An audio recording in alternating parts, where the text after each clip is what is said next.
چھوٹا سا بچہ حضور مسجد میں آئے نماز پڑھانے تو نبی کریم علیہ السلام نے اپنے نالین مبارک اتارے تو اس بچے نے فٹافٹ اٹھا لیے، اٹھا کے پھر اس نے وہ جوتے صاف کیے، صاف کر کے اپنے پاس رکھ لیے۔ حضور نماز پڑھا کے باہر نکلے، چھوٹی سی عمر ہے، اس نے حضور کے سامنے وہ یوں کر کے نالین شریف رکھے، کریم رسول نے پہن لیے، حضور مسکرا کے چلے گئے۔ کیسا نصیبوں والا بچہ ہے۔ اگلی صبح پھر حضور نماز کے لیے آئے تو اس نے اسی طرح محبوب نے جوتے اتارے تو اس نے اٹھا لیے، پھر حضور کے جوتوں کو صاف کیا، پھر اپنے پاس سنبھال لیے۔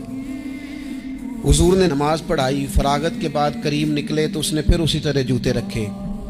تیسرا دن ہوا، وہ یوں سامنے کھڑا ہے، حضور نے یوں مسکرا کے دیکھا، کریم نے دیکھا، محبوب نے جوتے اتارے، اس نے تھامے، صاف کیے، اپنے پاس رکھ لیے۔ حضور تکمیل نماز پر باہر نکلے، جوتے اس نے سامنے رکھے۔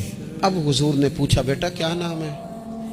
یعنی حضور نے پوچھا، نبی کریم میں نے سنا ہے وہ بن سنور کر میری عیادت کو آ رہے ہیں، یہ دیکھو نا نرخ بازار محبت کا انوکھا ہی ہو گیا، نرخ بازار محبت کا انوکھا ہی ہو گیا، خود خریداروں میں شامل آ کے مولا ہو گیا۔ یعنی حضور نے خود حال پوچھ لیا، نبی کریم نے حال پوچھا، کیا نام ہے؟ اس نے کہا فلاں نام۔ باپ کا کیا نام ہے؟ حضور فلاں بن فلاں۔ کس قبیلے سے ہو؟ یا رسول اللہ فلانے قبیلے سے۔ فرمایا تمہیں کس نے کہا میرے جوتے اٹھاؤ، صاف کرو، پاس رکھو، جب نکلوں تو دو؟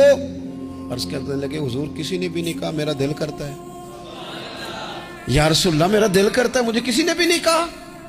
محبوب کریم نے وہیں کھڑے کھڑے دوبارہ رخ پھیرا مسجد کی جانب، کعبے کی جانب منہ کر کے حضور فرمانے لگے اے اللہ یہ تجھے راضی کرنا چاہتا ہے، تو بھی اس سے راضی ہو جا۔